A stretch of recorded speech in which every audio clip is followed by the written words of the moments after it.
The bucket hit the rocks with a crack that split the dawn, and every drop of water Lily had fought for since before sunrise splashed into the dust. The 5-year-old dropped to her knees and clawed at the wet mud with bleeding fingers. "No, no, Mama needs it, please."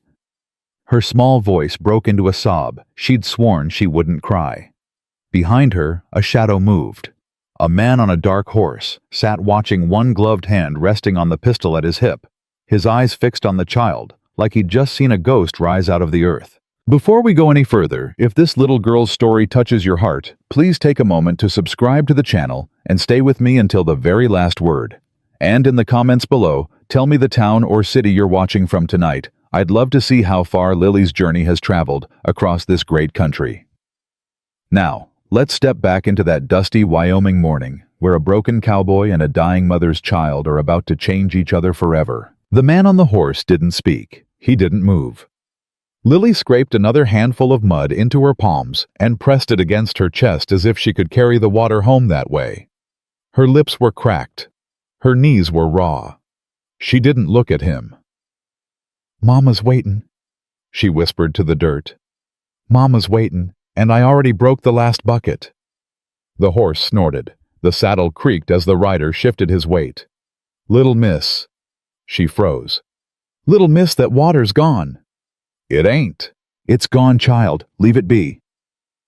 "It ain't gone." She scooped faster, frantic, her small shoulders shaking. "You don't know nothin'. You don't know my mama. You don't know nothin' about it." The man was quiet a long moment. "No, ma'am," he said finally. "I reckon I don't." He dismounted slow. Lily heard the soft thud of boots, the jingle of a spur, and every muscle in her tiny body went stiff. Her mama had warned her about men. Men with guns. Men with quiet voices. Men who offered things. "Stay back." "Yes, ma'am." "I mean it. I believe you. I got a knife." "Do you now?" "I do." "Where is it?" A long pause. Her lower lip began to tremble. "I lost it." He crouched down. He didn't come closer. He just lowered himself so his face was nearer her level, his hat tipped low against the rising sun. "My name's Daniel," he said. "Daniel Carter, and I ain't gonna hurt you." "That's what bad men say." "Reckon that's true. So why should I believe you?" He didn't answer right away. He took off his hat and set it on his knee, slow as he could, like he was calming a wild colt. "'Cause I ain't offering nothin'," he said. "I'm just asking a question." "What question?" He looked at her bleeding hands. He looked at the shattered bucket. He looked at the mud on her dress and the bones showing through her sleeves. "Are you alone out here, little miss?" Lily's hands stilled in the dirt. She lifted her chin a fraction, and for the first time her pale blue eyes met his. "No, sir," she said. "I got my mama." "Where's your mama?" "Home." "Why ain't she here?" "'Cause she can't walk no more." Daniel closed his eyes for a breath. When he opened them, something had shifted in his face, though his voice stayed the same. "And your daddy?" "Gone." "Gone where?" "Just gone." "How long?" "2 winters. 2 winters." He said it soft, not a question. "And you been hauling this bucket since when?" "Since Mama started coughin' blood." Daniel turned his face away. The muscles along his jaw worked like he was chewing something hard to swallow. Lily watched him suspicious, her small, filthy fingers curled into fists on her knees. "Mr. "Yes, ma'am." "Why you cryin'?" "I ain't cryin'." "You look like you're cryin'." "Got dust in my eyes." "There ain't no wind." He almost smiled. "Almost. You're a sharp one, little miss." "My name's Lily." "Lily." "Lily Mae Harper." "That's a pretty name." "My mama picked it." "She picked well."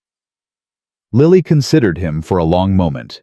Then, without warning, she pushed herself up on her shaking legs and bent down to gather the pieces of the shattered bucket. The wooden slats were split clean through. The iron hoop had sprung. She pressed the ruined thing against her chest anyway, like she could hold it together by wanting it bad enough. "I gotta go," she said. Lily? I gotta go. Mama gets scared when I'm gone too long. That bucket ain't gonna hold nothing, sweetheart. I know. Then what are you? I don't know. Her voice cracked and the word came out small and furious. I don't know, mister, but I gotta bring her something. I gotta, 'cause she ain't had water since yesterday morning. And if she don't drink, she'll. She couldn't finish it. Her whole small body folded in on itself, and the broken bucket slipped from her arms onto her feet, and she stood there in the mud without a sound, because she didn't have the strength left to cry. Daniel stood up. He was taller than her daddy had been, and he moved with the slow care of a man used to spooking horses. Lily. What? How far's home? Ain't far. How far? A mile, maybe. A mile. He let out a breath. All right, little miss. You listen to me now. I ain't supposed to listen to strangers. I know that. Mama said. Your mama's right. Then why should I listen? 'Cause I'm gonna do something, and I want you to know what it is before I do it, so you ain't scared. Lily took one small step back. What are you gonna do? I'm gonna fill my canteen at that well. Then I'm gonna hand it to you. Then I'm gonna get back on my horse and ride off the way I came, and you're gonna walk home to your mama with enough water to last her the day. Why? 'Cause I want to. Folks don't do things 'cause they want to. They want something back. Who told you that? Everybody. Daniel looked down at her. His eyes were gray like river stones and tired in a way that went deeper than sleep. Then everybody's wrong, Lily May Harper. She didn't answer. She watched him walk to the well. She watched him lower the rope hand over hand, with arms thick as fence posts, and she watched him haul it up so fast the pulley squealed. She watched him unstop his canteen and tip it full, the water catching the pink light of dawn like something holy. And when he held it out to her, she didn't take it. Put it down, she said. Ma'am. Put it on the ground, then step back. He almost smiled again. He set the canteen gentle in the dirt and took 3 long steps backward. His hands raised flat so she could see them. Better. She crept forward. She picked it up. She held it to her ear and shook it to hear the water slosh, and then she pressed it against her chest exactly the way she'd pressed the broken bucket. Only now her face changed. Now her eyes shone. Mr. Daniel. Yes, ma'am. How do I give it back? It's yours. I don't take charity. It ain't charity. What is it then? He thought a long moment. It's a loan, he said. You can pay me back whenever you're grown. That's a long time. I'll wait. You might be dead. I might. Then it's charity.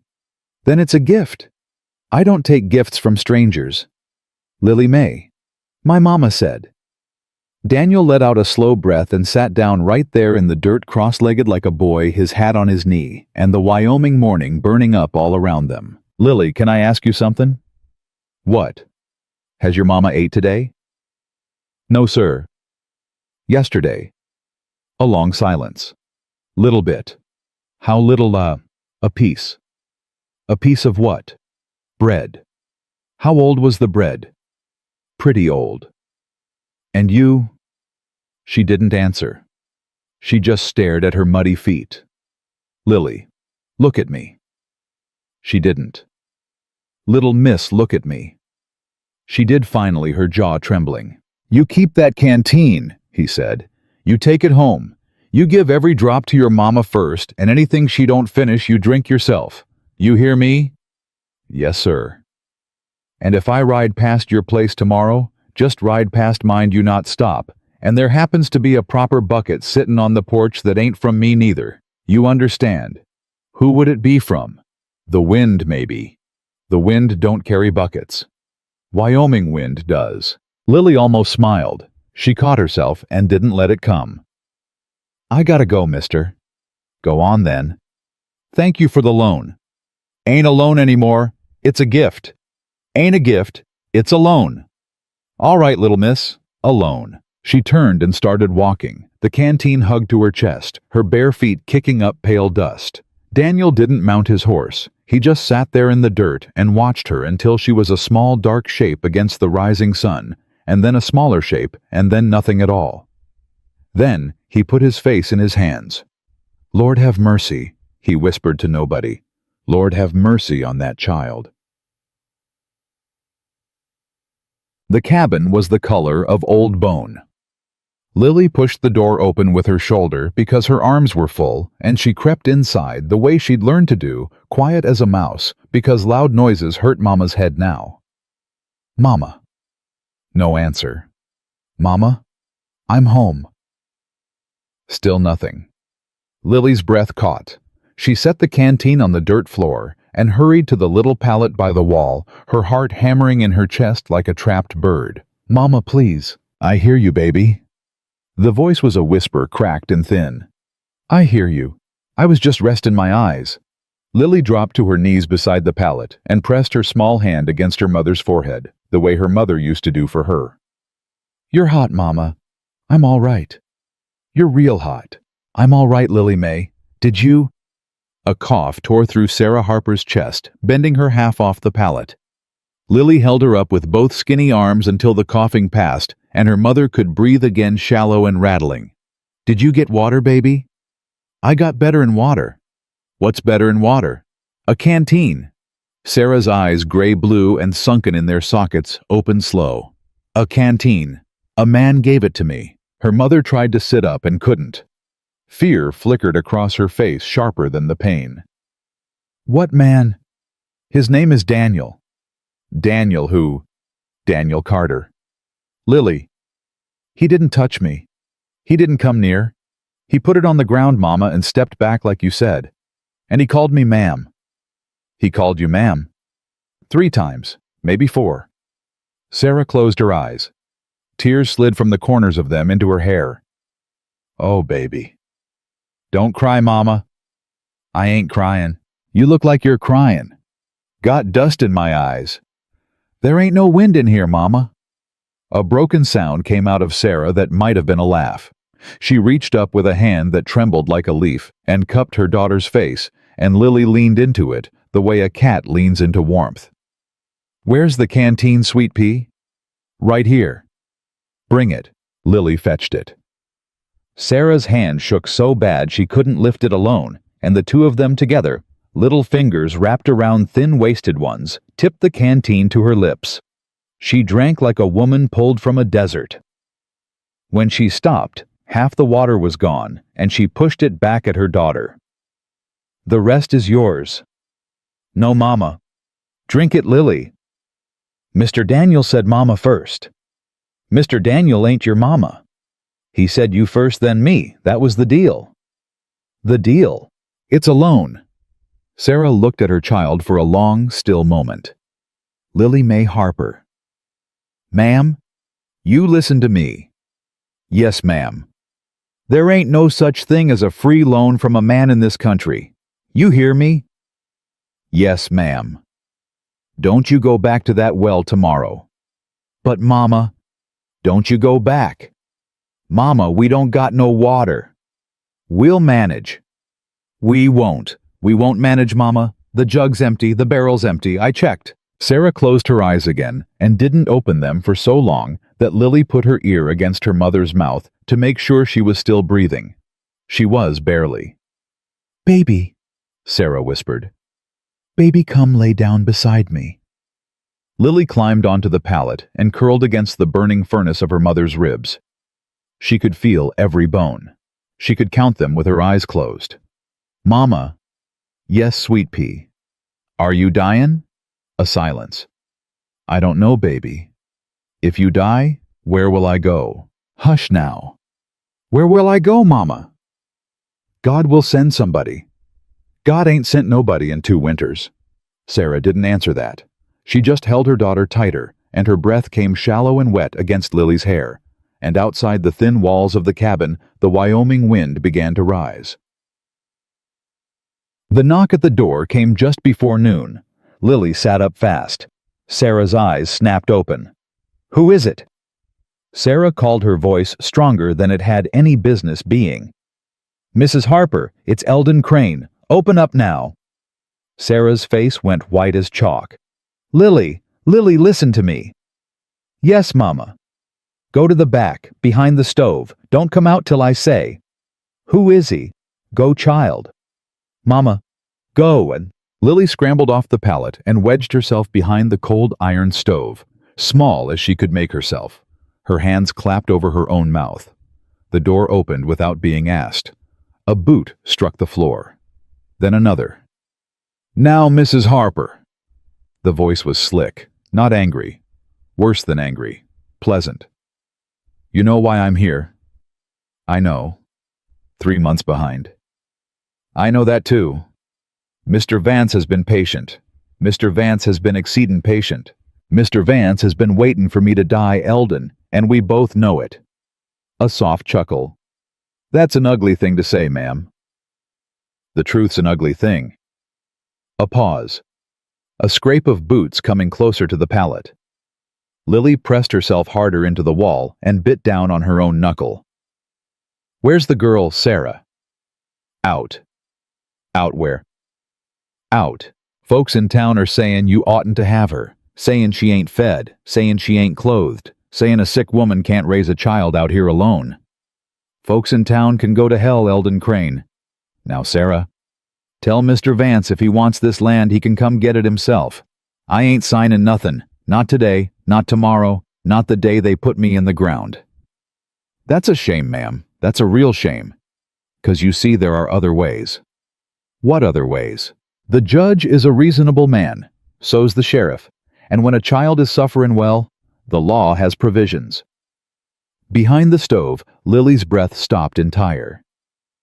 "You lay one hand on my daughter," Sarah whispered, and her voice was a thing Lily had never heard come out of her, "and I will haunt you, Eldon Crane.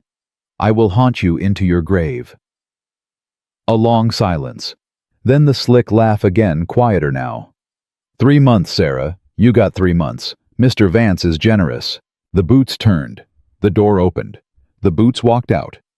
Lily didn't come from behind the stove for a long time.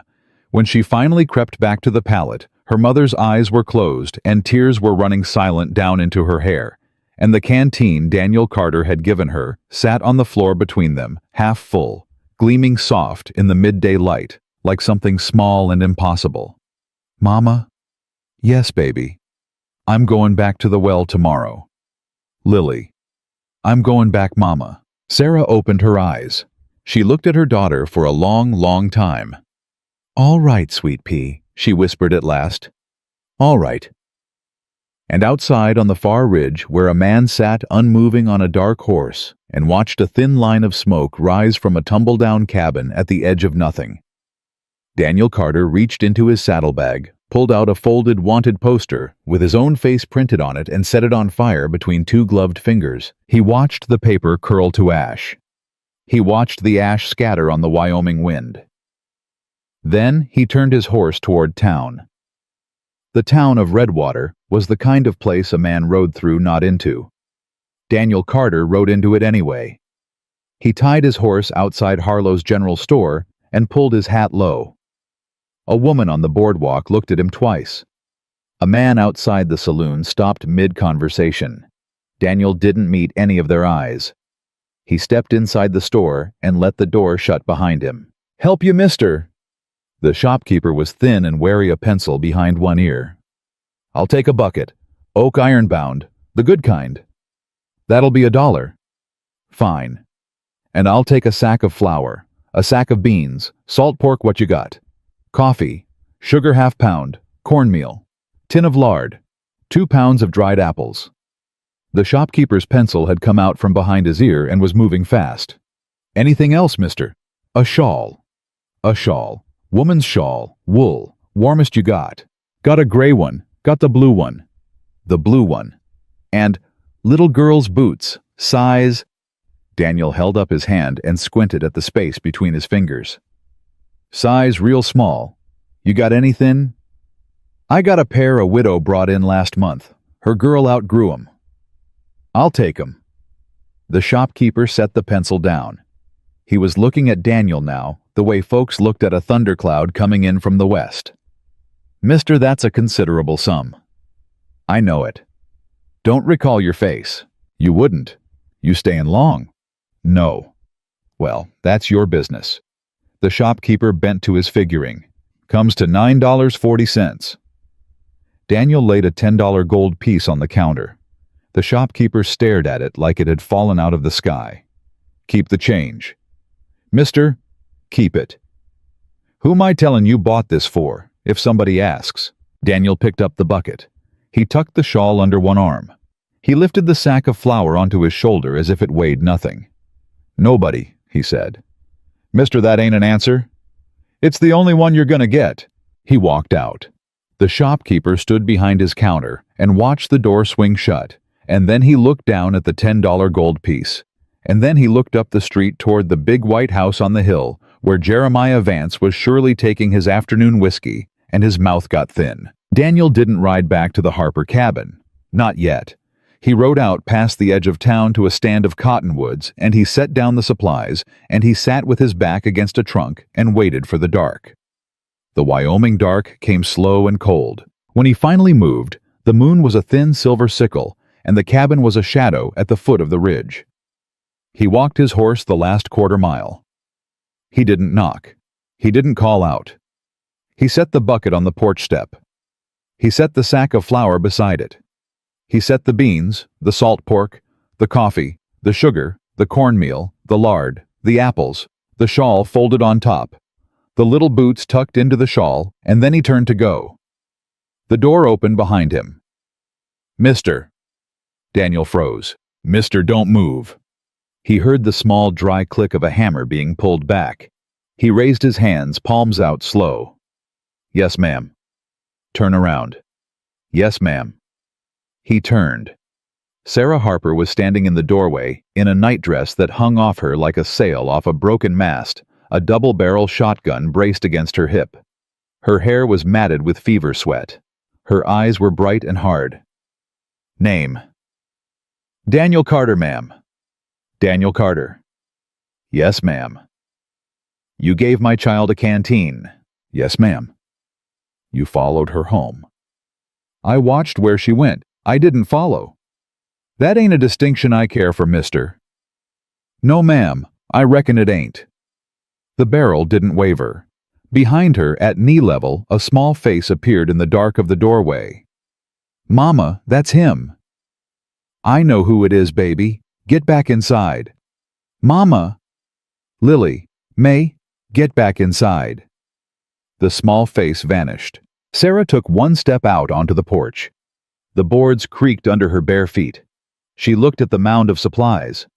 She looked at Daniel. She looked at the supplies again. "What's all this?"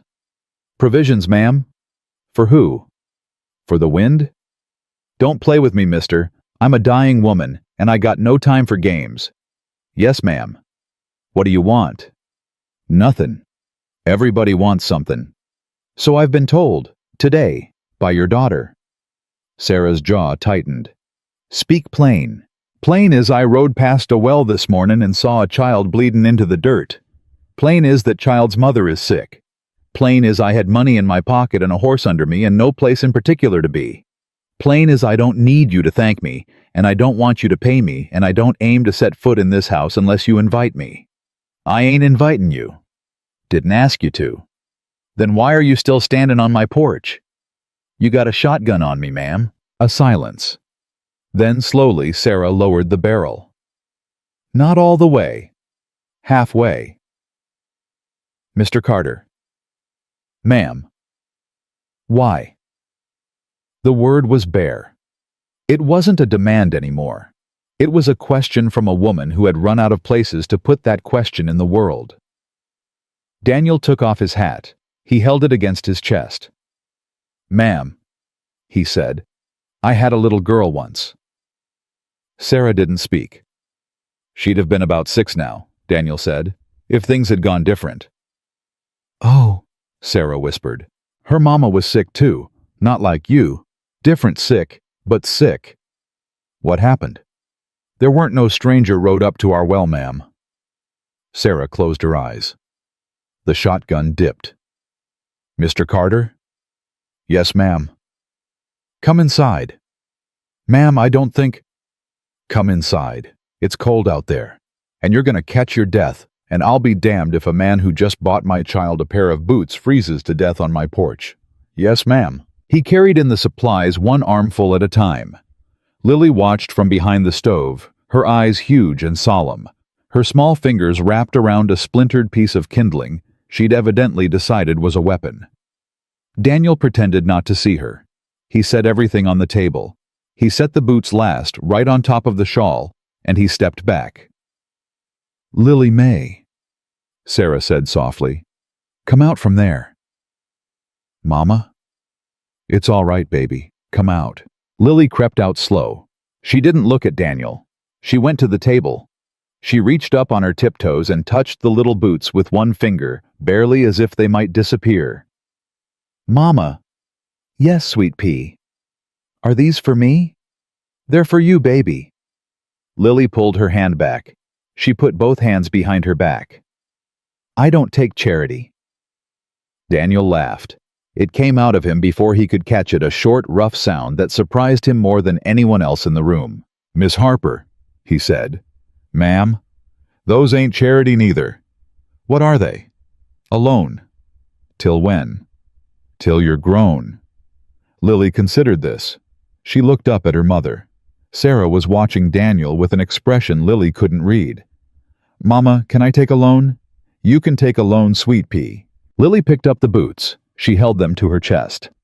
She sat down on the dirt floor right there and pulled them on over her bare, dirty feet, and they fit, and something cracked wide open inside Sarah Harper's chest that she'd been holding shut for 2 years. She turned her face away fast. "Mr. Carter?" "Ma'am." "Sit down. I can eat on the porch." "Sit down," I said. "Yes, ma'am." He sat. Sarah lowered herself onto the edge of the pallet, because standing any longer would have put her on the floor. She set the shotgun beside her within easy reach. She didn't apologize for it, and Daniel didn't expect her to. "Mr. Carter." "Ma'am, you can call me Daniel." "I'll call you Mr. Carter till I know you better." "Yes, ma'am." "Mr. Carter, a man named Eldon Crane came to this house today." Daniel's hand stilled on his hat. "I know him." "Do you?" "Knew him before I knew myself. He rides for Jeremiah Vance." "Yes." "Ma'am, what did he want?" "He wanted what Vance wants. The land. The well." "And—" Sarah's eyes found Lily on the floor, small and quiet and absorbed in her new boots. "And her." Daniel didn't move. He didn't have to. Something happened to his face that made Sarah think in a distant part of her fever-brained mind that she was glad this man was on her porch and not someone else's. "When?" 3 months. 3 months to what? To pay up. Or they take the land. Or they take her. Or both. "They can't take her."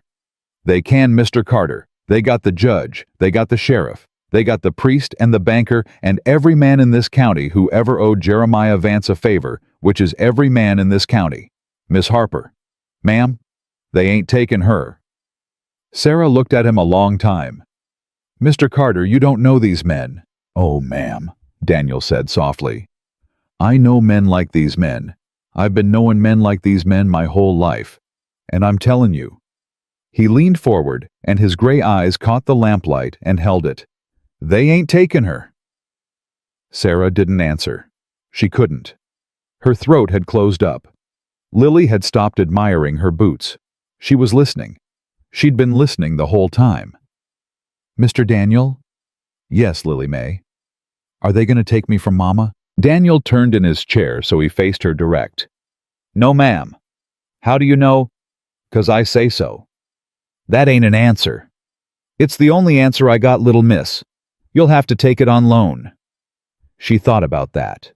She stood up in her new boots and walked over to him on stiff little legs, and she stopped about 2 feet short. She held out her small, scraped, clean-scrubbed hand. "Till I'm grown. Till you're grown." She shook his hand once, solemn as a preacher. "Deal. Deal." Sarah made a sound that was half laugh, half sob, and she pressed her fist against her mouth to hold it in. Daniel stayed long enough to drink a cup of the coffee he'd brought, which Sarah insisted on making, despite not being able to stand up without holding the table. He didn't let her. He made it himself at her direction, and he brought her a cup in both hands, and the first sip she took, she closed her eyes and didn't open them for a long time. "Mr. Carter." "Ma'am? When's the last time you ate?" "Yesterday." "When yesterday?" "Mornin'." "Lord. Lily, hand me that salt pork." "Ma'am, I don't." "Mr. Carter, you are going to eat something in my house, or I'm going to shoot you on principle. Do we understand each other?" "Yes, ma'am." Good. She couldn't cook. She was too weak. Daniel cooked. Lily sat on the floor and watched him slice salt pork with her chin on her knees and her new boots on her feet. And for the first time since her father had walked out of this house, the cabin smelled like something other than sickness. They ate at the small table. Sarah made it from the pallet to the chair with Daniel's hand under her elbow, and she didn't thank him for it, and he didn't expect her to. Lily ate more than Sarah had seen her eat in a month. When the child finally fell asleep with her cheek on the table and a piece of biscuit still in her hand, Daniel lifted her up, careful as glass, and carried her to the pallet and laid her down, and he pulled the new blue shawl over her small body, and he stood looking at her for a long moment with his back to Sarah, so she couldn't see his face. "Mr. Carter." "Ma'am." "What happened to your daughter?" He didn't turn around. "Fever," he said. "Same one took her mama a week later. I was away. He stopped. "I was doing work I ain't proud of, for men like Vance, for money. When I come home, the door was open and the neighbors had buried them both 3 days." "Mr. Carter." "Ma'am." "Turn around."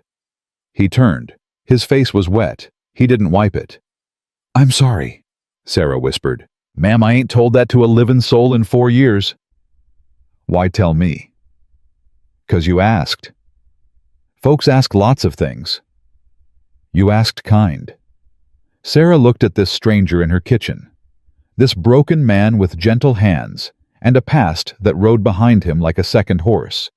And she thought about Eldon Crane, and the 3 months, and the cough that was eating her from the inside, and the child asleep on the pallet with new boots on her feet. "Mr. Carter." "Ma'am?" "You ain't gonna tell me what else you're running from, are you?" "No, ma'am." "Is it bad?" "It's bad, ma'am. But it ain't what you'd think." "Would it hurt my girl if I let you come back here?" Daniel was quiet a long time. "Ma'am," he said finally, "I would cut off my own hands before I let harm come to that child. That's all I can give you.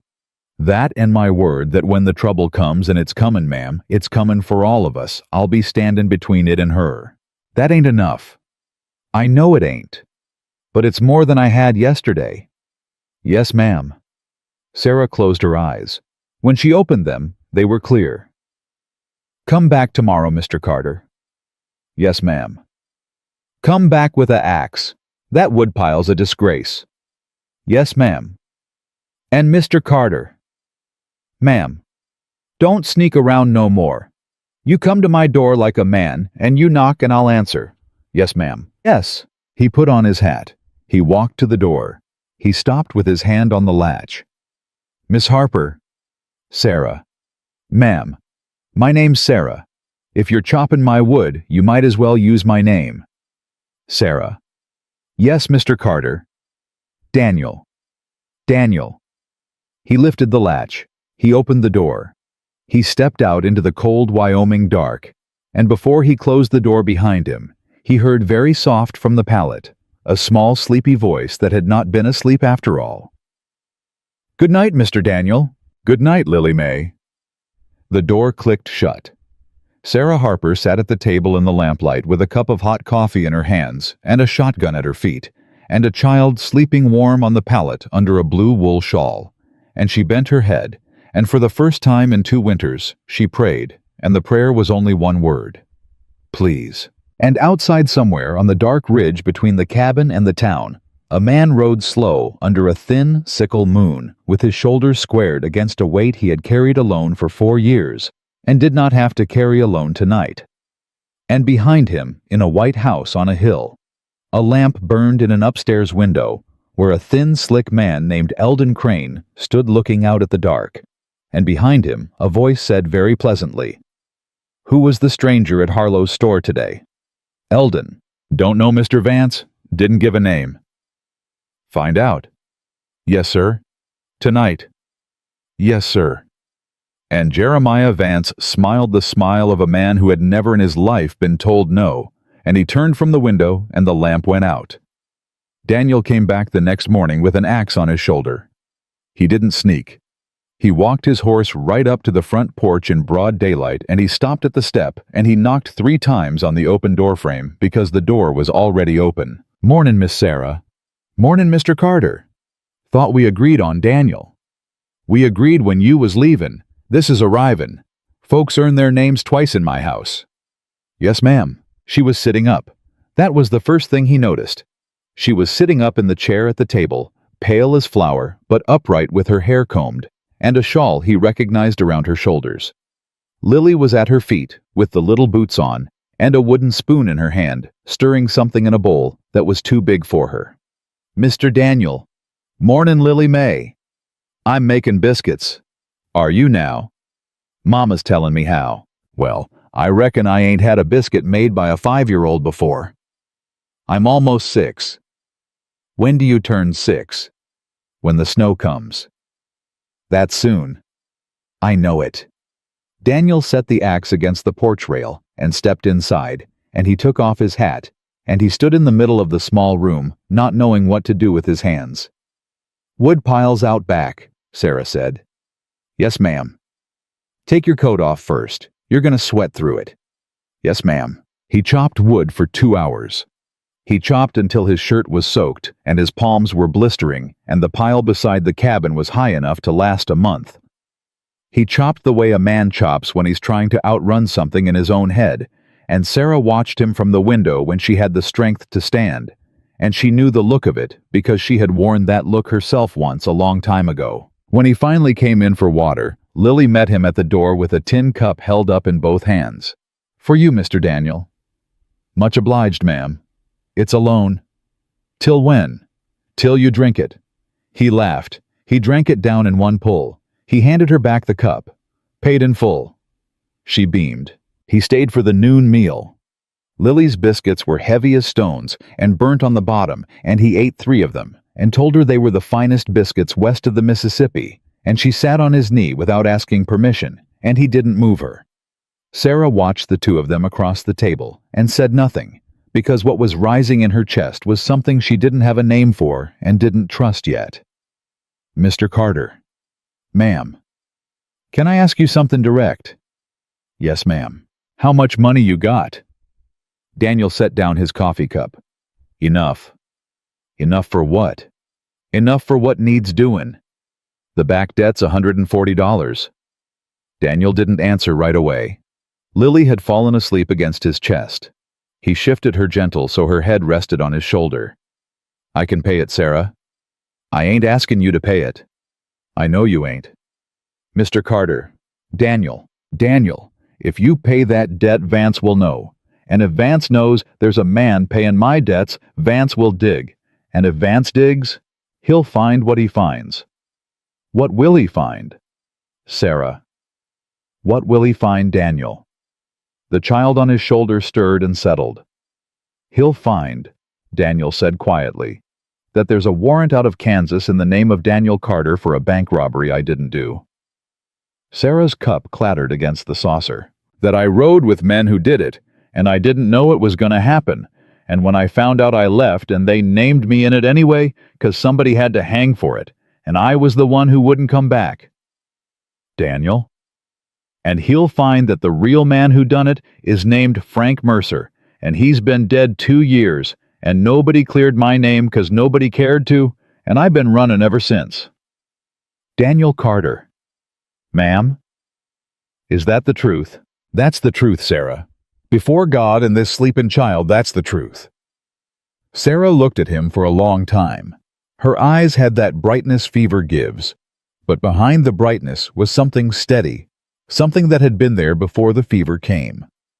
"All right. All right. I believe you." "You ain't got to believe me. I said I do. Why? 'Cause my girl does, and she's a better judge of men than I ever was. Daniel looked down at Lily's sleeping face on his shoulder, and he had to close his eyes for a moment. Sarah? Yes, Daniel. I ain't gonna pay that debt with money. Then how? I'm gonna make them not want the land. How in God's name do you intend to do that? Before he could answer, hoofbeats. 2 horses coming fast. Daniel was up in one motion. He laid Lily on the pallet and drew the pistol from his belt, and he was at the window before Sarah had finished turning her head, and what he saw made him let out a breath, slow through his teeth. Crane. And who? Deputy. Young one. Name of Pickett, I think. Daniel. Get in the back room, Sarah. This is my house. Get in the back room or sit down and don't say a word, but don't you stand up. You stand up and they'll smell blood. Sit down, Sarah. She sat.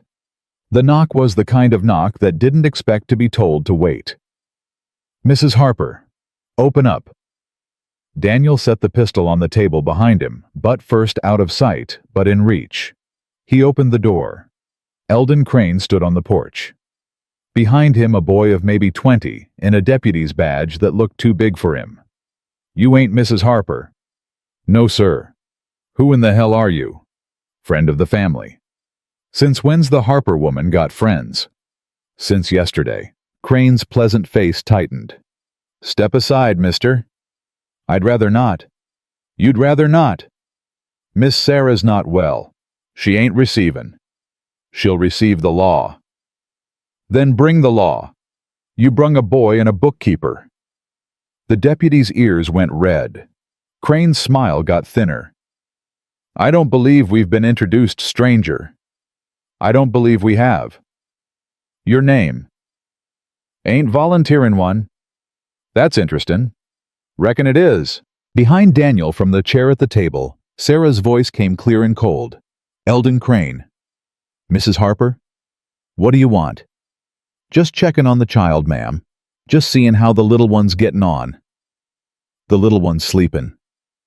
Well now, I'd like to see that with my own eyes if you don't mind. I do mind.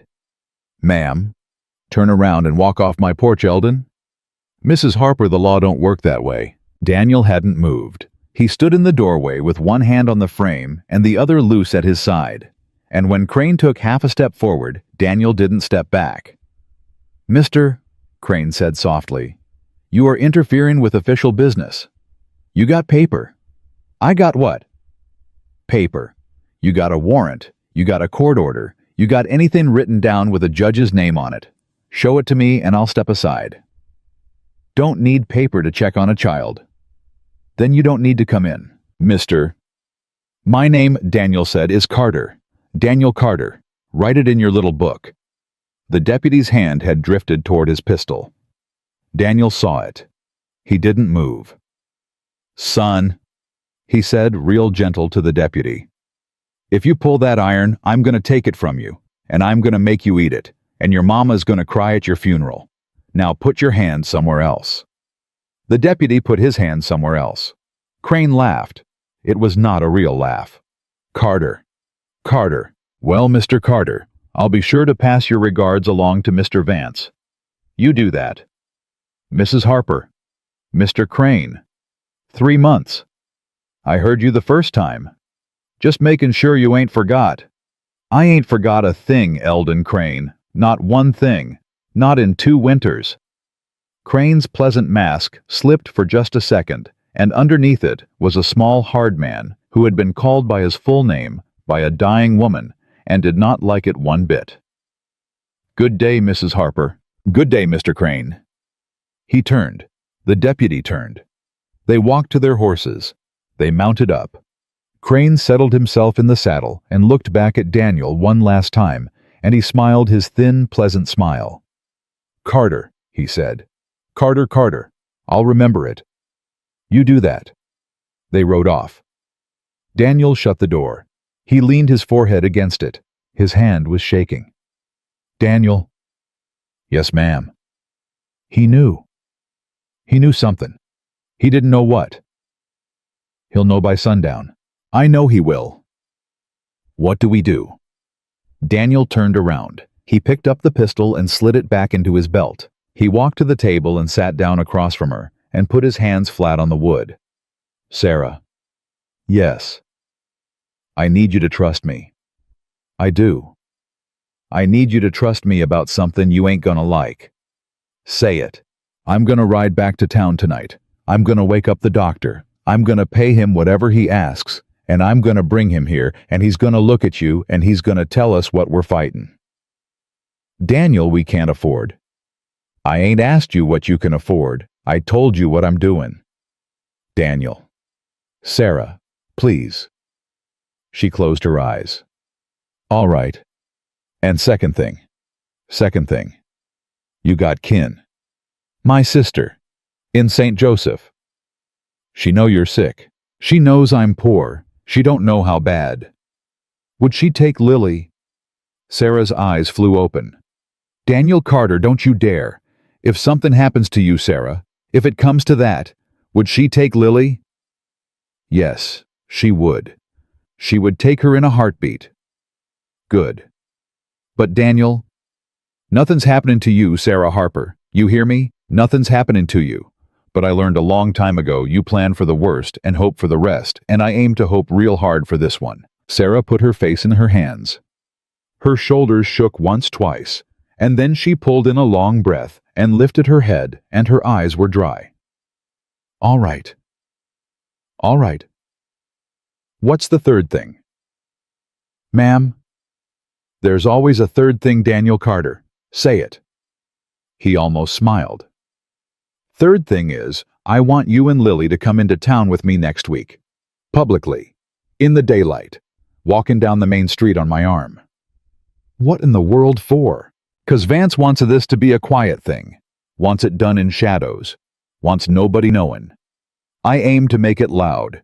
I aim to make every woman in that town see a sick widow and a barefoot child walking with a man who buys her boots, and I aim to make 'em ask themselves what kind of a town lets a 5-year-old bleed at a well, while Jeremiah Vance drinks whiskey on a hill. Sarah looked at him. Daniel. Ma'am, you're a dangerous man. Not to you. I know it. He rode out at dusk. The doctor's name was Abernathy, and he was old and tired, and he charged $5 just to put his boots on, and Daniel laid down 20 and said there'd be another 20 when they got back to town, and the doctor came without another word. Dr. Abernathy examined Sarah by lamplight. He listened to her chest with his wooden tube. He looked at her eyes, her tongue, the inside of her lower lip. He pressed careful fingers along her ribs. When he was done, he packed up his bag very slowly, and Daniel watched his face, and Daniel already knew. Mrs. Harper? Yes, doctor. It's consumption. I know it's consumption. It's advanced. I know that too. Ma'am, with rest, real rest, not this kind. Real food, real care, warm, dry air, altitude. If you can get it, a person can live with consumption for years. I've seen it. I've seen it many times. Doctor, don't sugar it. How long have I got in this cabin eatin' what I've been eatin', workin' the way I've been workin'? Dr. Abernathy glanced at Lily, who was sleeping. Not the winner, ma'am. Sarah nodded once, as if he'd confirmed a piece of news she'd already read. And with care. Years, Mrs. Harper. With care, years. I've known women to raise their children to grown with consumption when they were cared for proper. Thank you, doctor. Ma'am. Daniel walked him out to his horse. The old man climbed up slow, grunting. Mr. Carter? Doctor? That woman is gonna die in 6 weeks unless somebody takes her somewhere dry and feeds her. I know it. Then why are you still standing here talking to me? Daniel paid him the second 20. The doctor pocketed it and rode away. When Daniel walked back into the cabin, Sarah was holding Lily. The child had woken and climbed into her lap and was asking in a small, unsteady voice what the doctor had said. He said, I'm gonna be fine, sweet pea. You're gonna be fine. I'm gonna be fine. Promise. Promise. Mama, don't lie. Lily May. Don't lie to me, Mama. Sarah couldn't answer. Her throat had closed. Daniel crossed the room and knelt down beside the chair, and he put one big hand on Lily's small back. Lily May. "Mr. Daniel, your mama ain't lying. She ain't. 'Cause tomorrow, your mama and you and me are gonna pack up this cabin and we're gonna take everything we own and we're gonna move somewhere she can get better." Lily stared at him. "Where?" "I got a piece of land." Sarah's head came up. "What?" "I got a piece of land, Sarah. 100 acres high, country, dry air, good well. Belonged to my wife's father. It's been sittin' empty 4 years. It's mine. It's paid for. Deeds in my saddlebag." "Daniel, I was gonna burn it. I was riding here when I passed your girl. I was gonna burn the deed and the cabin and ride on and never look back. And then I seen her at that well." Sarah pressed her hand over her mouth. "It's 3 days' ride," Daniel said. "Dry, quiet, nobody for 30 miles, good air, a real cabin, a real stove, a real roof that don't leak. And you're gonna live there, Sarah. You're gonna live there and you're gonna get well, and Lily's gonna grow up with her mama, and if Jeremiah Vance wants this piece of dirt, he can have it. He can have every rock and every weed. But he can't have the two of you." "Daniel, they'll come after us." "Let 'em come." "They'll come after you. They've been coming after me 4 years. I'm tired of running. If they want me, they can find me on my own land with my name on the deed and a sick woman and a little girl behind me, and they can explain to a judge why they rode 3 days to take a man who ain't wanted for nothing. He actually did." "Daniel." "Sarah." "Yes." "Say yes." She looked at him. She looked at Lily.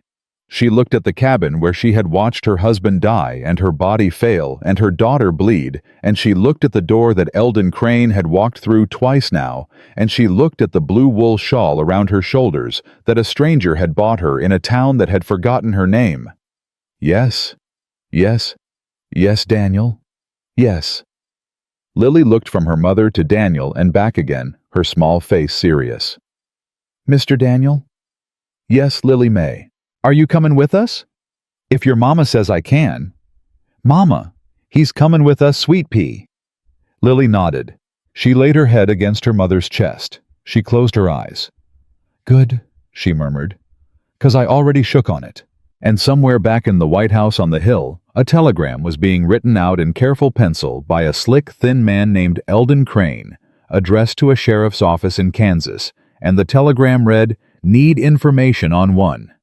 Daniel Carter. Stop description follows. Stop reply. Urgent. Stop."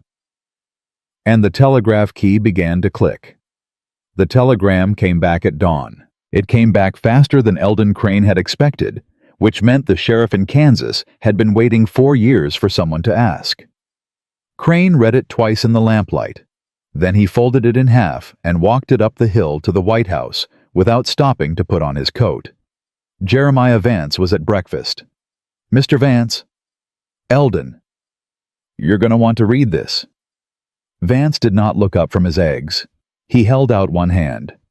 Crane laid the telegram in it. Vance read. Vance smiled. "Well, well. Yes, sir. Bank robbery. Kansas, sir. 4 years back. Reward, $500, sir. Dead or alive." Vance folded the telegram and set it beside his plate, and he picked up his coffee cup, and he took a sip, and he set the cup back down, all without hurry. "Eldon." "Sir." "Ride to the sheriff. Not ours. The federal man in Laramie. Bring him back with 4 deputies in a wagon." "Yes, sir." "And Eldon."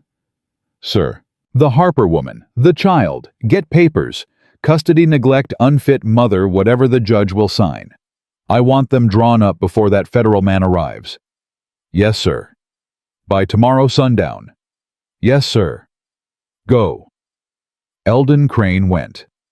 And 3 miles away, in a cabin at the foot of a ridge, Daniel Carter was loading a wagon by the first gray light. He'd bought the wagon in the dark. He'd bought it off a farmer 6 miles east for 3 times what it was worth, and a promise the farmer wouldn't mention it in town.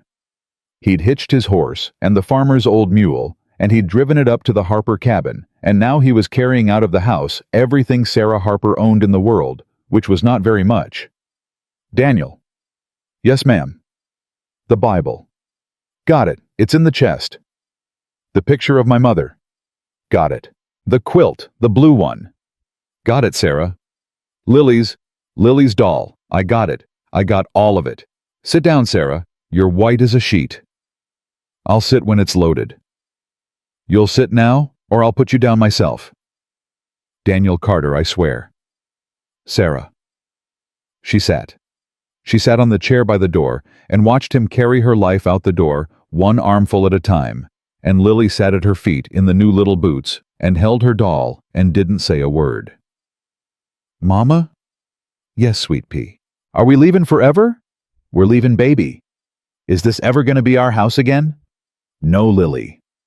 The child nodded as if this was a piece of information she had already worked out for herself. Mama. Yes. I don't want it to be anyway. I know you don't, sweet pea. I don't like it here. I know. I hated carrying the bucket. I know you did, Lily May. Sarah bent her head over her daughter and pressed her face into the child's hair and did not cry, because if she started crying now she would not stop. Daniel came back in for the last load. He stopped in the doorway and looked at the two of them. Ready. Ready, Sarah said. He lifted Lily first. He set her on the wagon seat and wrapped the blue shawl around her. He went back for Sarah, and she held out her arms like a child, because she had no strength left to climb, and he lifted her, and she weighed nothing.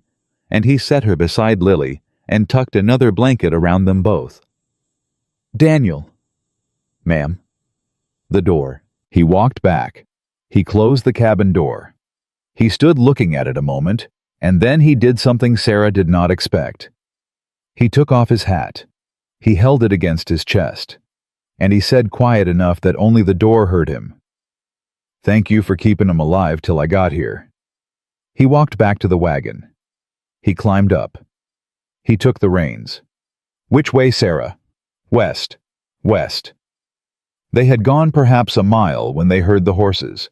Daniel pulled up. He listened. He handed the reins to Sarah without a word. How many? 6, maybe 7. Daniel. Sarah. Take the reins. If I tell you to drive, you drive. You don't look back. You don't stop till you hit the river. You follow the river west to a town called Pine Hollow.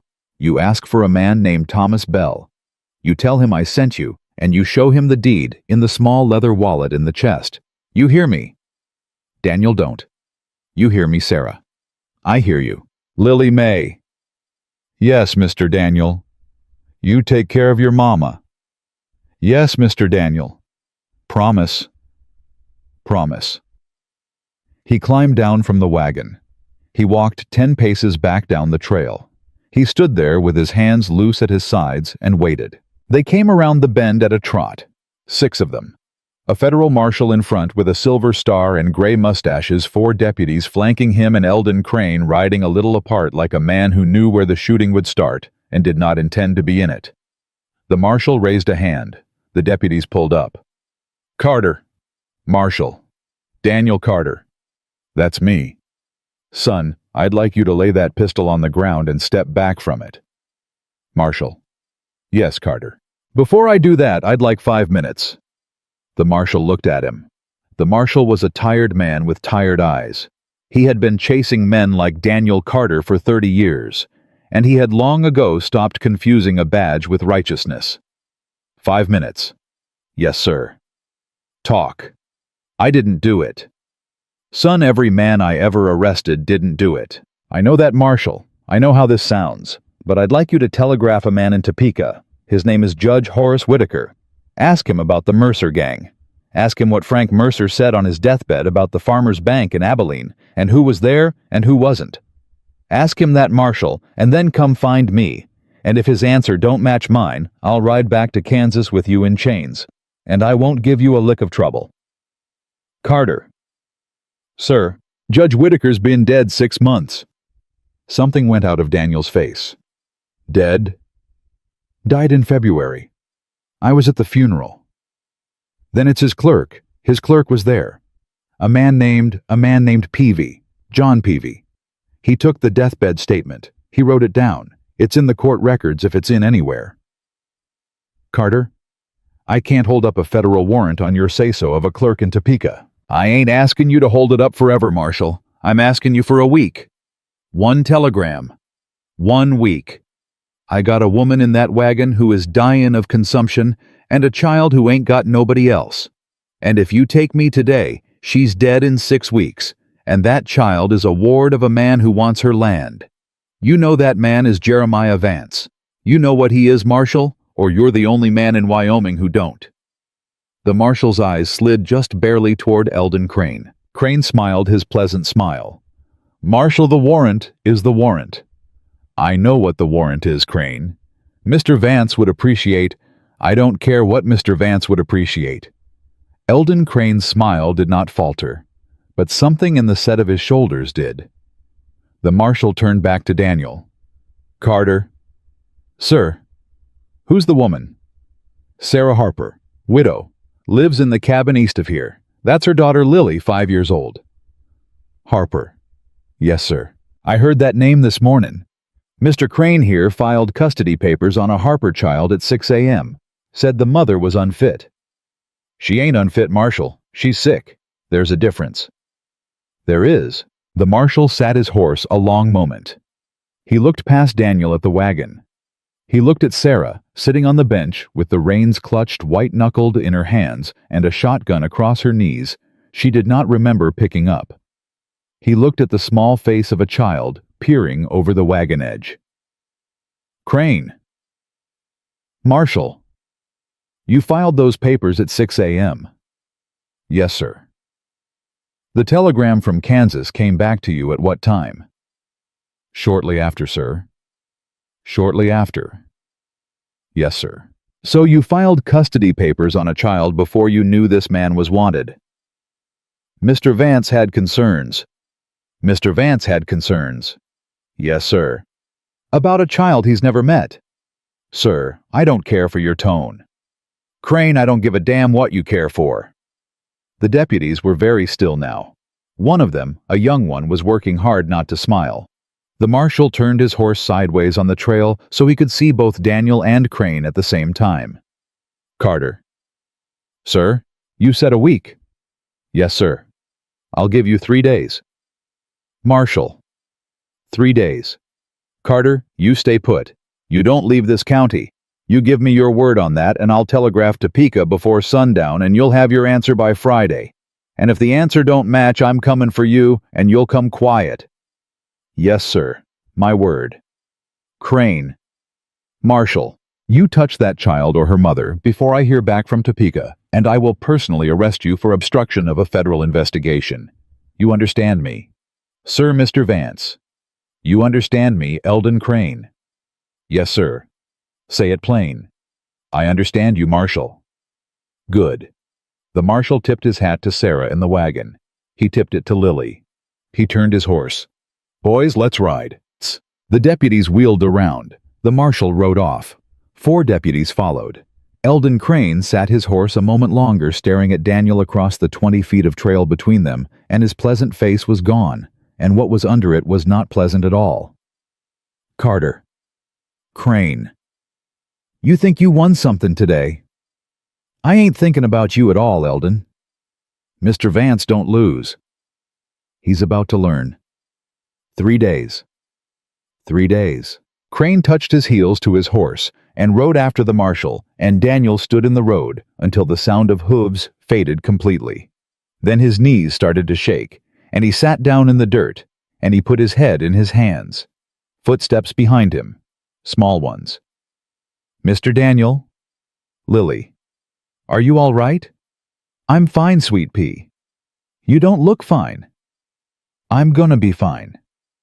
She sat down beside him in the dirt and put her small hand on his back. "Mama says you got 3 days. I heard her. Is that enough?" "I don't know, Lily May." "What happens if it ain't?" Daniel didn't answer. The child didn't press him. She just sat there with her hand on his back, patting him slow the way a mother pats a baby.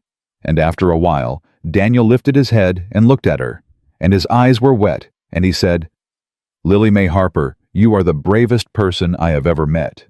"No, I ain't." "You are." I was scared the whole time." "That's what brave is." She thought about this. She nodded. "Mr. Daniel?" "Yes." "I'm glad you didn't ride off." "Me too, sweet pea." "Can we go now?" Yeah, we can go." He got up. He picked her up. He carried her back to the wagon and set her on the bench beside Sarah. And Sarah was shaking all over, and Daniel climbed up and took the reins from her gentle as he could. "Sarah, I thought." "I know. I thought he was taking you. He might yet." "Daniel, we got 3 days, Sarah. 3 days to get to my land, and 3 days for that marshal to hear back from Topeka. That's all we got. We ain't stopping to sleep." "All right. You rest, you hear me? You rest. I'll drive through the night." "All right." She leaned against him. She didn't mean to. Her body just gave out, and her head dropped onto his shoulder, and she was asleep before the wagon had gone another half-mile. Daniel drove. He drove through the afternoon. He drove through the sundown.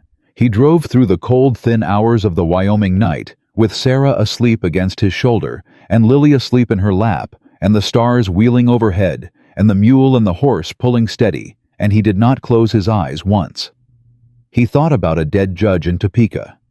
He thought about a clerk named Peavy, who might remember a deathbed statement, or might not. He thought about Jeremiah Vance in a white house on a hill. He thought about his wife 4 years gone, and his little girl in the small grave beside her that he had never once visited, and he said her name out loud in the dark. "Emma." The wagon rolled on. "Emma, I'm sorry." The wagon rolled on. "Emma, I'm gonna do right this time." They reached Pine Hollow at noon the next day. Thomas Bell was a blacksmith with a gray beard and hands the size of hams. He read the deed. He looked at Daniel. He looked at Sarah being carried into his house by Daniel's own arms. He looked at a 5-year-old girl in a blue shawl holding a doll. "Dan, Tom, you finally come home." "I finally come home." This is Sarah Harper, and her daughter Lily. "They're sick, Tom. She's sick. The child's half-starved." "Martha." A woman came running, gray-haired, aproned, sharp-eyed. "Martha, this is Sarah. And Lily, they're staying. They're staying as long as they need, and Sarah's gonna get well in our spare room, and Lily's gonna eat 3 times a day, and we ain't discussing it." "Dan Carter, you hush. Of course they are." She had Sarah out of Daniel's arms and into a bed within the hour. She had hot broth in the child. She had the doctor from Pine Hollow there by evening, a younger man than Abernathy, with kinder eyes, and he listened to Sarah's chest, and he said the air up here, and rest, and food, and a hot compress twice a day, and in 3 months she would know if she was going to live, and he thought she was. He thought she was. Daniel sat on the porch of Thomas Bell's house that night and stared at the moon, and did not know what to do with his hands. Thomas sat down beside him. "Dan." "Tom." "You got trouble coming?" "I got trouble coming." "How much?" "A federal marshal in 3 days, and a man named Jeremiah Vance who don't take losing well." "Vance." "You know him." "I know of him. Everybody west of the Mississippi knows of him." "Tom?" "Yeah?" "I need one more thing." "Name it. I need you to keep him safe. If I don't come back." "Dan." "If I don't come back, Tom. The deed is in Sarah's name now. I signed it over this morning in the wagon. She don't know yet. Don't tell her till it matters." "Dan Carter, you listen to me." "Tom, you are not riding back there." "I am, Tom." "You are not." "I am. I got 3 days. The marshal's telegram might come back clean and it might not. Either way, I ain't letting Vance come for them here. I'm going to him. I'm going to him with everything I got, and I'm going to put it on the table, and we're going to settle it." "Dan, that's suicide." "Tom, I had a wife. I had a little girl. I lost 'em both while I was off doing something I weren't proud of because I didn't have the guts to stand and do something I was. That ain't happening again." Thomas Bell looked at him a long time. Then he got up. He went into his house. He came back with something wrapped in oilcloth. He laid it in Daniel's lap. Daniel unwrapped it. It was a rifle a Winchester oiled and clean with a box of cartridges beside it. Tom. Don't say nothin'. Tom, I can't. I said don't say nothin', Dan. Daniel rode out at dawn. Sarah was still asleep when he left. He stood in the doorway of the little room a long moment, watching her breathe. The fever was already coming down. Martha said it would be down in a day. She said the consumption was a long road, but this wasn't the end of it. Daniel walked to the bed. He knelt. He pressed his lips against Sarah's forehead soft enough not to wake her, and he whispered, "I'll come back if I can." He turned. Lily was standing in the doorway in her nightdress and her little boots watching him. "Mr. Daniel?" "Lily May. Are you leavin'? Just for a little?" "Where?" "I got to go settle something." "With the bad man." "With the bad man." She walked to him. She looked up at him with those huge solemn eyes. "Mr. Daniel?" "Yes, ma'am." "You're comin' back." "I aim to." "No, you're comin' back." "Lily." "You're comin' back, Mr. Daniel. I decided." He dropped to one knee. He put his arms around her. She put her arms around his neck. She held on tight. "I decided." She whispered into his collar. "All right, little miss. Promise." "I promise." "Shake on it." We already shook. "Shake again." He held out his hand. She shook it solemn, her small fingers tight around his. "Till I'm grown," she said. "Till you're grown, Lily May Harper." He stood up. He walked out. He mounted his horse. He turned it east toward Redwater, and he did not look back, because if he looked back, he would not be able to go. Behind him, a 5-year-old girl stood on the porch of a blacksmith's house in a town called Pine Hollow, and she watched him ride until he was a small, dark shape against the rising sun, and then a smaller shape, and then nothing at all. And she did not cry, because she had decided. Daniel rode into Redwater at noon on the second day. He did not come in quiet. He rode straight down the middle of Main Street with the Winchester across his saddle and his hat pushed back so every face could see his face, and the town stopped what the town was doing. A woman pulled her child out of the dirt road. A man outside the saloon set down his bottle. The shopkeeper Harlow came to his doorway and wiped his hands on his apron and did not go back inside. Daniel reined up in front of the White House on the hill. He did not tie his horse. He swung down. He walked up the steps with the rifle in one hand. He did not knock. The housekeeper screamed. Daniel walked past her. "Where is he?" "Sir, you can't." "Where is he, ma'am?" "The study, please." Daniel walked to the study. He opened the door with the barrel of the Winchester. Jeremiah Vance was at his desk. He was a big man, soft in the way of men who had not carried anything heavier than a glass of whiskey in 20 years, with a white mustache and a very good suit. He looked up. He did not stand. "Mr. Carter." "Vance." "I have been expecting you." "I expect you have." "Please sit." "I'll stand." Vance spread his hands. "As you wish." Daniel stepped inside. He shut the door behind him with his heel. He did not sit. He did not lower the rifle. "Vance." "Yes?" "You've been trying to take a woman's land." "I have been attempting to purchase a parcel whose owner is in arrears." "You've been trying to take her child." "I have been attempting to ensure the welfare of a minor." "Vance." "Yes, Mr. Carter." "Stop talking like a lawyer. It ain't gonna help you." Vance smiled. It was the smile of a man who had never in his life been stood in front of by a man with a rifle and expected to be. "Mr. Carter, what is it you want?" "I want you to write a letter." "A letter?" "To the federal marshal in Laramie, statin' that you withdraw all claims on the Harper property, that you withdraw all custody petitions regarding the Harper child, and that you do not intend to pursue either matter further in this county or any other." "And if I decline?" "Then I shoot you, Vance." The smile flickered. "Mr. Carter, you are not a murderer." "No, I ain't. But I'm a man who already lost everything once, and I made myself a promise 4 years ago about what I'd do if it came to this again. You can test that promise, or you can pick up a pen. Up to you." You would hang. I would. For nothing. For Sarah Harper and her little girl. That ain't nothing, Vance. Not to me. Vance studied him. The smile was gone now. What was left was the face of a man who was for the first time in many years actually looking at another man. Carter. Vance. You are wanted in Kansas. I know what I am.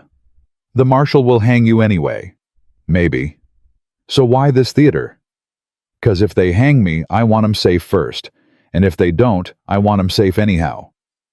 Vance was quiet a long moment. Then he opened a drawer. He took out a sheet of paper. He took out a pen. He uncapped the inkwell. Dictate. Daniel dictated. Vance wrote. The pen scratched. The clock on the mantel ticked. When the letter was finished, Vance read it aloud, slow and careful, and he signed it, and he blotted it, and he slid it across the desk. Will that do, Mr. Carter? Fold it, seal it, address it. Vance did. Daniel took the letter. He slid it inside his coat. Carter. Vance. May I ask one question? Ask. Why her? Daniel looked at him a long time. 'Cause nobody else would. He walked out. He walked past the housekeeper who had not moved. He walked down the steps. He mounted his horse. He rode down the hill into Main Street, and halfway down Main Street, he stopped because Eldon Crane was standing in the middle of the road with a pistol in his hand. Carter. Crane. Mr. Vance wouldn't do that on his own. He did. No, you threatened him. I did. I'm arresting you. Crane, go home. You are wanted in the state of Kansas for the robbery of the Farmers Bank of Abilene, and I am placing you under Crane. Citizen's arrest, and if you do not dismount, Eldon, I will fire. Eldon's son, put that pistol down. Crane did not put this pistol down. Crane's hand was shaking, and his eyes were wild, and Daniel had seen this look before on other men. Men who had backed themselves into something they could not back out of, and he felt very suddenly, very clearly, that one of them was about to die in the dust of Main Street, and it was not going to be him. Eldon. I'll fire Carter. Eldon, your mother is watching.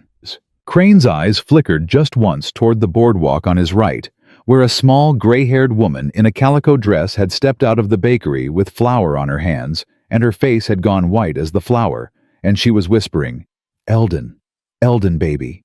Eldon, put it down. Crane did not put it down. Carter. Son, I ain't your son. I know you ain't. Behind Daniel, a horse came down Main Street at a hard trot. Daniel did not turn. He heard the hoofbeats pull up. He heard a voice he recognized. Eldon Crane. Marshal. Eldon Crane put that pistol in the dirt. Marshal, this man is nothing you need to worry about, Eldon. I had a telegram from Topeka this morning. The warrant on Daniel Carter is rescinded. The real robber was one Frank Mercer, deceased, and there is a sworn statement by the court clerk John Peavy as to Mr. Carter's innocence filed 3 years ago, which was in the court record the whole time, and which the Kansas Sheriff's Office simply never bothered to clear.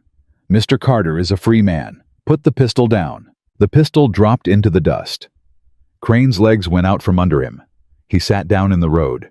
His mother came running flour all over her hands, and she dropped beside him and pulled his head against her chest and rocked him like a boy. Daniel breathed. He had not been breathing for some time. The marshal rode up beside him. The marshal tipped his hat. Mr. Carter. Marshal. You all right, son? I'm all right. You look like hell. Ain't slept. No, I expect you ain't. Daniel reached into his coat. He took out the sealed letter. He handed it up to the marshal. What's this? Jeremiah Vance withdrawing all claims on the Harper property and the Harper child. In his own hand. Signed.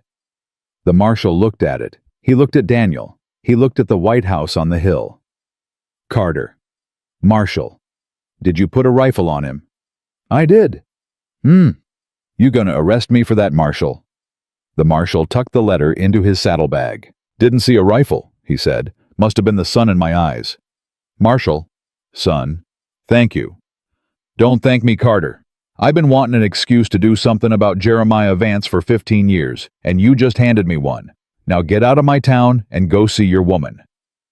Daniel turned his horse. He rode west. He rode through the rest of that day and through the night and into the second dawn, and he did not stop. He did not eat. He did not sleep. The horse stumbled under him once, and he climbed down and walked beside it for an hour, and then climbed back up. He talked to the horse. He talked to his dead wife. He talked to his dead little girl. He told her he was sorry, and he told her he was coming home to somebody, and he told her he hoped that was all right. He thought it was all right. He reached Pine Hollow at sundown on the third day. Thomas Bell was on the porch. Thomas saw him coming from a quarter-mile out. Thomas stood up. Thomas walked down to the gate.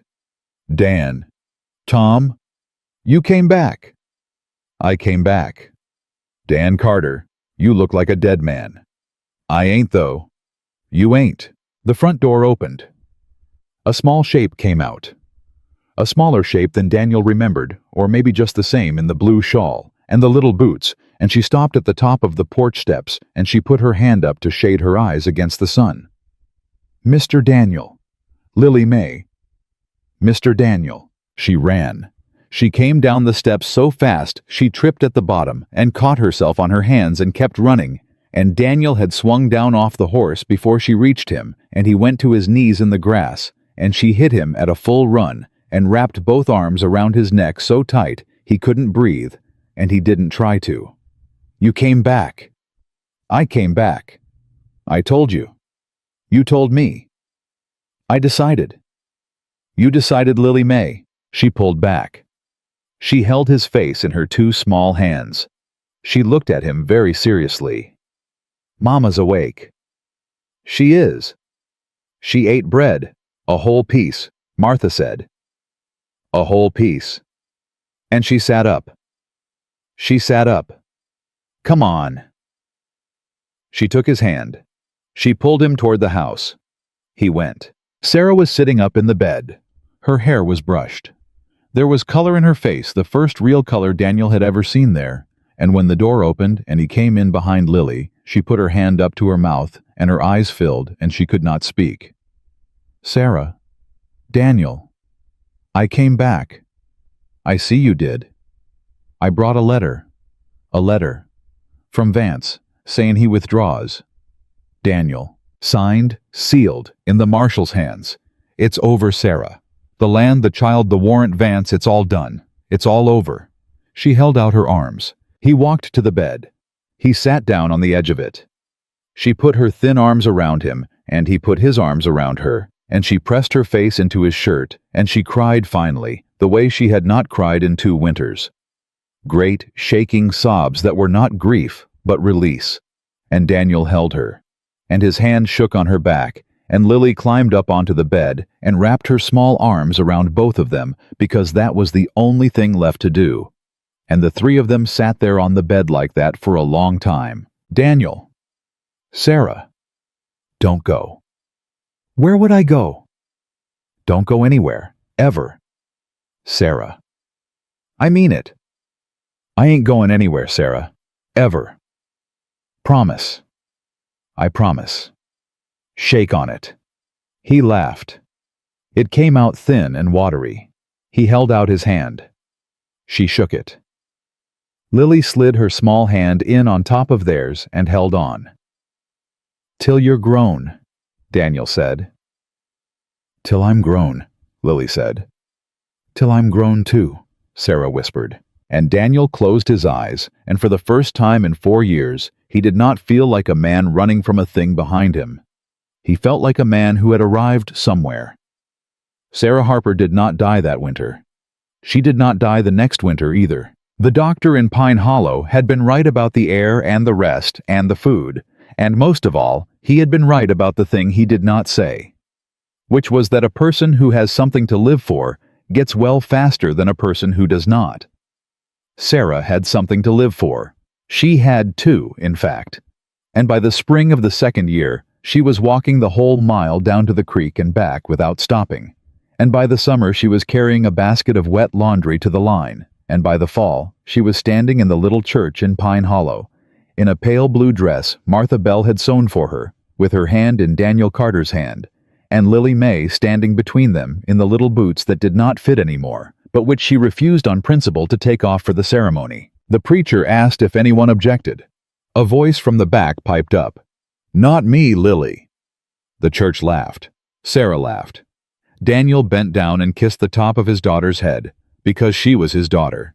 Now he had papers on it, signed by a judge in Cheyenne, and when he straightened up, Sarah was smiling at him with tears in her eyes, and he thought very clearly that this was the best thing a man could ever ask the Lord for, and more than he deserved.